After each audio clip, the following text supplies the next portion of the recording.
there is a silent battle raging inside every human being. A war not fought on soil, but in thought.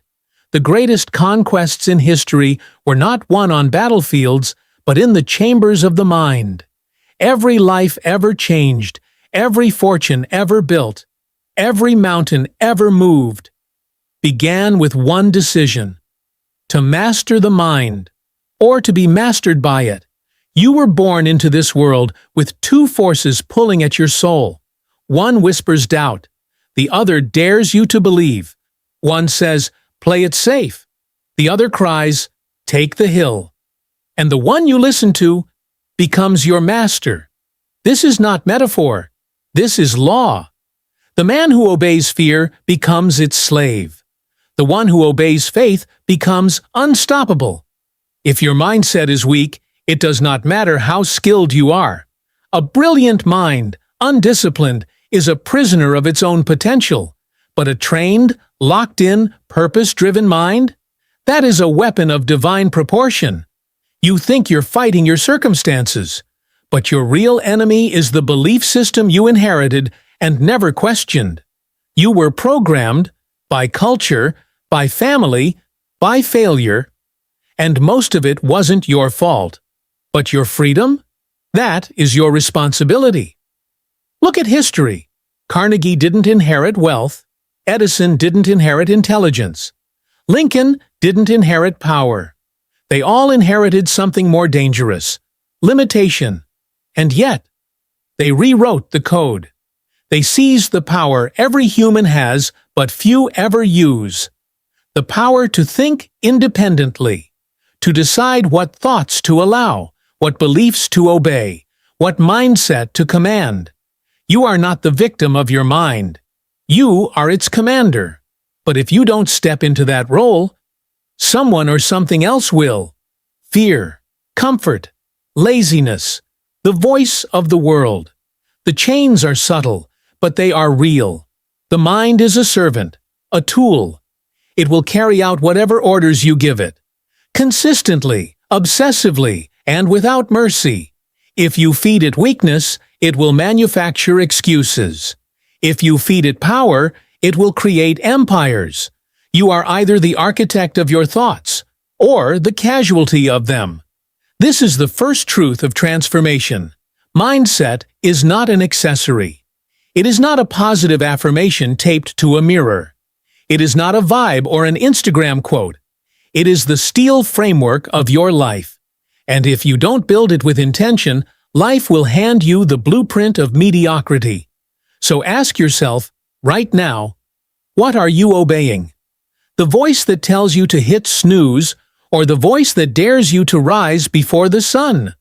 The voice that says, it's too late, or the one that whispers, now is your time? Every time you listen, you choose. Every time you choose, you create momentum. And every momentum becomes your destiny. Discipline is not about restriction. It's about remembrance. Remembering who you are and what you were born to do. Because buried underneath the noise, the doubt, the apathy, is a purpose that's begging to be awakened. And that purpose will not wait forever. Your life expands or contracts based on the size of your mindset. If your mind is small, your world is small. If your thoughts are cluttered, your path is unclear. But when your mindset is forged in clarity, when your thoughts are aligned with your deepest values, the impossible becomes inevitable. Henry Ford once said, "Whether you think you can or think you can't, you're right." But most people hear that quote and forget what it means. It doesn't mean wishful thinking. It means this: your belief determines your behavior, and your behavior builds your reality. Belief is the blueprint. Action is the hammer. Consistency is the bricklayer. And discipline is the architect who never leaves the job site. But belief is where it starts. Belief is the foundation of every great story. Not because it guarantees success, but because it gives birth to vision. Vision is the fuel that drives persistence. Persistence is the fire that melts resistance. And resistance is what separates the average from the extraordinary. Walt Disney was fired for lack of imagination. Thomas Edison failed over 1,000 times. Oprah was told she wasn't fit for television. Every legend you admire was first rejected by the world. But they didn't obey the world. They obeyed something deeper, a calling, a conviction, a mindset that refused to bow. Your thoughts are not random, they're rehearsed. You've rehearsed failure so many times, you've forgotten how to believe. But belief is a muscle. It can be rebuilt. It can be trained. And it starts with one simple question.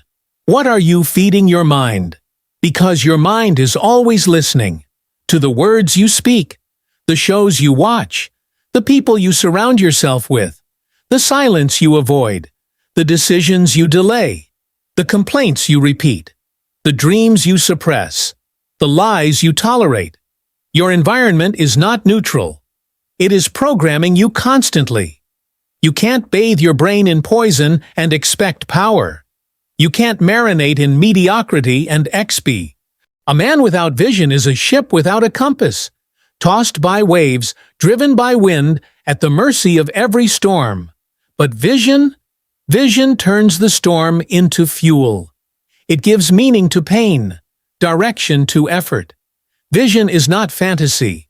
Vision is clarity. It is knowing, down to your bones, what you are building, and why you refuse to quit. The tragedy of modern life is not that people aim too high and miss, but that they aim too low and hit.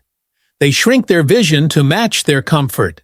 They silence their ambition to blend in. They confuse acceptance with fulfillment and lose their soul trying to fit into a world they were born to change. Don't make that mistake. Your vision must be bigger than your current reality, or your reality will suffocate your vision. You are not here to survive. You are not here to get by. You are here to build, to stretch, to expand, to become. But becoming isn't accidental. It's earned. In the quiet hours when no one's watching. In the choices that don't go viral. In the small, invisible sacrifices that compound into greatness. That is the price of transformation. There is no elevator to mastery. There is no shortcut to greatness. There is only the grind. The discipline to show up, day after day, when motivation dies and the applause goes silent. There is only the unglamorous, relentless decision to keep going when every part of you wants to stop. Discipline is love in action. It is self-respect in motion. It says, I will not let my feelings dictate my future. It says, I will become who I said I would become, no matter what it costs. And it will cost. It will cost you comfort. It will cost you distraction. It will cost you approval. But what you gain is priceless. You gain confidence, integrity, clarity, power. You gain the kind of unshakable character that doesn't fold under pressure, but rises in it. That is the reward of mindset mastery. But none of it happens until you stop negotiating with weakness, until you stop arguing with doubt, until you silence the voice that says, it's too late, or it's too hard, or this is just the way I am. That voice is not your friend. It is the thief of your potential. It is the echo of your old identity, begging you to stay small. You don't need a new opportunity. You don't need more time. You don't need permission. You need a new standard, a higher demand from yourself. A mindset that doesn't just dream of change, but insists on it. Growth is not a feeling. Growth is a fight, a deliberate daily war against your former self. And the battlefield is your habits, because your habits are your life on autopilot. They are the rituals that speak louder than your goals. And if your habits don't match your vision, then your vision is a lie. Want clarity? Audit your habits. Want purpose? Audit your attention. Want transformation? Audit your obedience. Because you're obeying something. Every day, you're either obeying your calling or your convenience, your mission or your mood, your discipline or your distraction, and every decision writes the script of your destiny. Don't underestimate the power of one decision. To rise early instead of sleeping in, to read instead of scrolling, to build instead of waiting. Those decisions stack. They become compound interest for your soul, and eventually, they become unshakable identity. That is how you master your mindset, not in one epic moment, but in 1,000 small acts of rebellion against the average version of you. And as that mindset forms, something else awakens. Gratitude. Not the cliché kind. Not surface-level, be thankful slogans. I'm talking about the kind of gratitude forged through struggle. The kind you feel when you look at what you've overcome and realize. The pain didn't break you. It built you. Gratitude is the antidote to entitlement. It turns setbacks into stepping stones.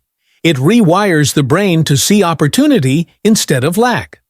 When you live with gratitude, even your worst days become teachers. Even your failures become fuel. Even your obstacles become open doors. But you can't fake it. Gratitude doesn't come from getting what you want.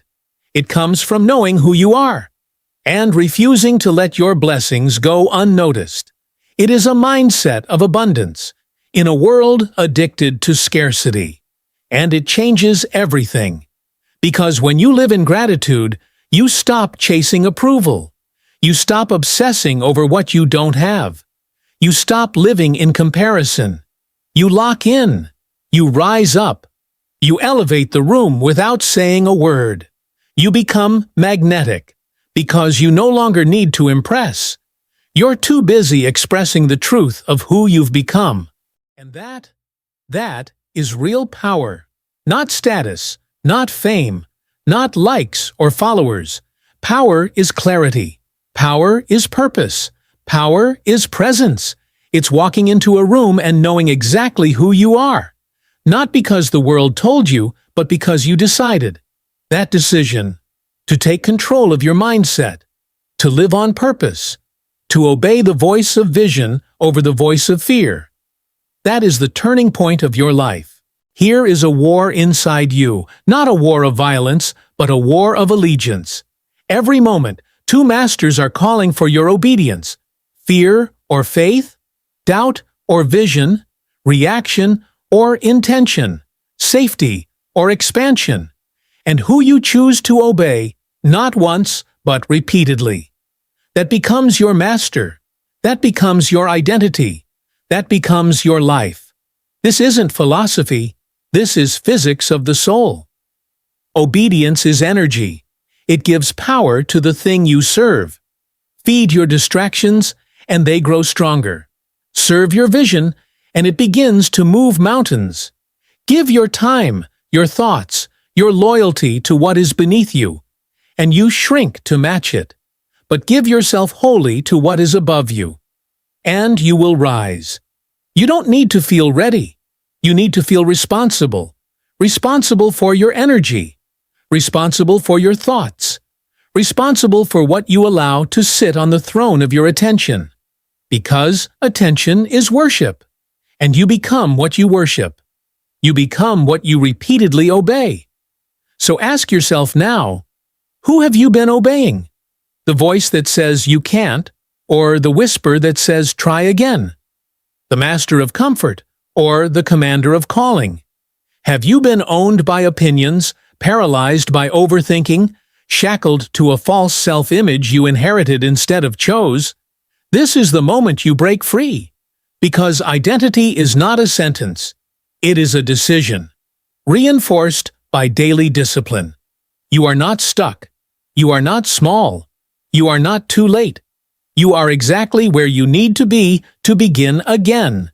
With a new master, a new mindset, and a new mandate for your life. Master your mindset, and you master your outcomes.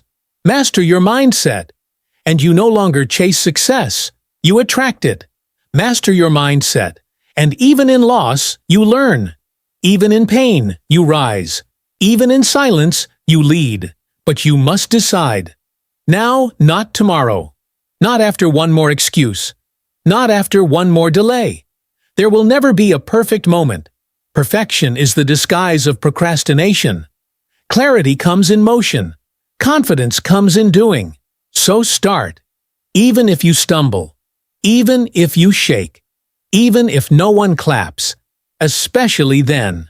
Because when you move forward without applause, without certainty, without immediate reward, that is when your mindset is forged in fire. That is when you become unstoppable. Not because life gets easier, but because you got stronger. This is your season of mastery. Not mastery over others, not domination over people, but dominion over self, the highest form of leadership there is. You were not built for mediocrity.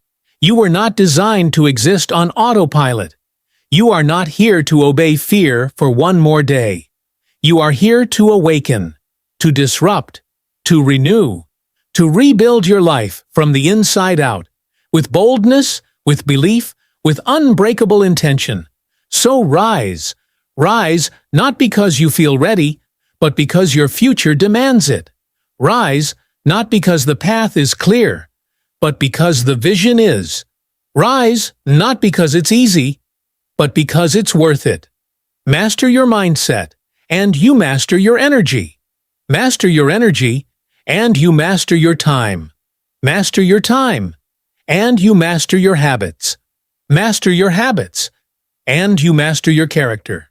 Master your character, and you master your destiny. It begins with a single, quiet vow. I will no longer obey fear. I will no longer serve mediocrity. I will no longer lower my crown to fit smallness. I will master my mindset. I will master my life. And no one will do it for me, because this power, this fire, this calling, it's mine to claim. Now go and live like it.